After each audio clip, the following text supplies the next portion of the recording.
Hello everyone, welcome to Kavina classes. இன்றைக்கி நம்ம பார்க்க போகிற சம் ரீசனிங்கில் லேட்டஸ்ட்டாக கேட்ட ஒரு கொஷின்னா இந்த கொஷினை எப்படி ஈஸியாக சால்வ் பண்ணுறதுன்னு பார்க்கலாம் வாங்க. என்ன கொடுத்துருக்காங்க?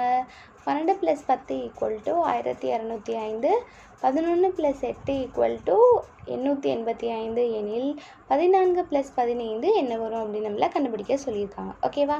இந்த ரீசனிங் சம்னு எப்படி பார்த்தோன்னே சொல்லலாம் அப்படின்னு பார்த்தீங்கன்னா, நம்மளுக்கு 12 + 10 லாஜிக்காக 1205 அப்படின்னு வரவே வராது. ஸோ இந்த மாதிரி லாஜிக்காக நம்ம நார்மலாக சால்வ் பண்ணுற ப்ரொசீஜரில் வராத ஒரு ஆன்சரை கொடுத்துருந்தாங்க அப்படின்னா அது ரீசனிங் சம்மில் வேறு ஏதோ லாஜிக்கை யூஸ் பண்ணி கொடுத்துருக்காங்க அப்படிங்கிறது தான் அர்த்தம். ஓகேவா?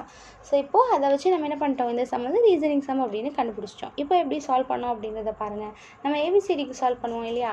ஃபஸ்ட்டு அவங்க கொடுத்துருக்கிறதுக்கு என்ன லாஜிக் யூஸ் பண்ணியிருக்காங்கன்னு கண்டுபிடிப்போம். அதே லாஜிக் செகண்ட் இதுக்கும் அப்ளை ஆகுதான்னு பார்ப்போம். ரெண்டு இதுக்குமே ஒரே லாஜிக் வருது அப்படிங்கிறப்ப அந்த லாஜிக்கை யூஸ் பண்ணி அவங்க கேட்டிருக்கிறதுக்கும் ஆன்சர் எழுதுவோம். அதே தான் இங்கேயும் ஃபாலோ பண்ண போகிறோம். வாங்க பார்க்கலாம்.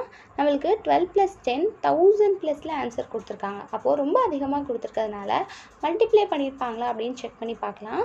அப்போ 12 × 10 என்ன வரும்? 120 அப்படின்னு வரும். ஸோ 120 அப்படிங்கிற வேல்யூ இருக்குது. பட் அதுக்கப்புறம் லாஸ்ட்டாக 5 சேர்த்துருக்காங்க. அது ஏன்னு தெரியலை. பட் 12 × 10 120 அப்படிங்கிற லாஜிக் கரெக்டாக தான் வருது. ஸோ இதே லாஜிக் நம்மளுக்கு அடுத்த இதில் ஒர்க் அவுட் ஆகுது அப்படின்னு செக் பண்ணி பாருங்கள். 11 × 8 என்ன வரும்? 88 அப்படின்னு வரும். ஸோ அங்கேயும் 88 கொடுத்துருக்காங்க. லாஸ்ட் ஒரு 5 வந்து அடிஷ்னலாக இருக்குது. அப்போது இது ரெண்டுத்துலேயுமே என்ன ஒன்று போல் வருது? ரெண்டு நம்பரையும் மல்டிப்ளை பண்ணி அந்த ஆன்சர் எழுதியிருக்காங்க.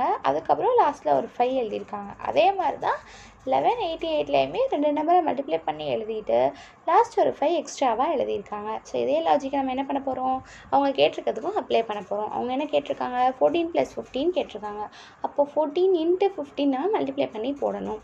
அப்போ 15 நம்ம என்ன பண்ணலாம் அப்படின்னா, நம்ம ஈஸியாக மல்டிப்ளை பண்ணோம் அப்படிங்கிறதுக்காக 10 + 5 அப்படின்னு பிரிச்சுக்கலாம். ஸோ ஃபஸ்ட்டு 14 10ஆல் மல்டிப்ளை பண்ணுவோம்.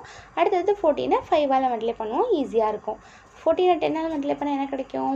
140 அப்படின்னு கிடைக்கும். 14 5ஆல் மல்டிப்ளை பண்ணால் என்ன கிடைக்கும்?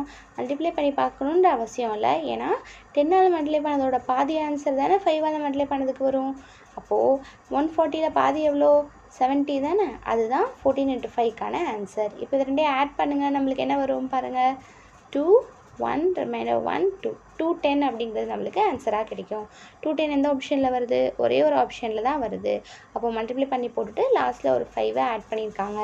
அப்போது 2105 அப்படிங்கிறது தான் நம்மளுக்கு கரெக்டான ஆன்சர். ஆப்ஷன் டியில் இருக்குது இல்லையா? அதுதான் நம்மளுக்கான கரெக்டான ஆன்சர். ஓகேவா? ஸோ இப்படி தான் நம்ம ரீசனிங் சம் சால்வ் பண்ணணும்ப்பா. இதே மாதிரி லேட்டஸ்ட் ப்ரீவியஸ் இயர் கொஷின்ஸை சால்வ் பண்ணோம் அப்படின்னா நம்மளோட சேனலை சப்ஸ்கிரைப் பண்ணிக்கோங்க. இந்த வீடியோ பிடிச்சிருந்தது அப்படின்னா வீடியோக்கு ஒரு லைக் கொடுங்க. உங்கள் ஃப்ரெண்ட்ஸ்க்கும் ஷேர் பண்ணுங்கள்.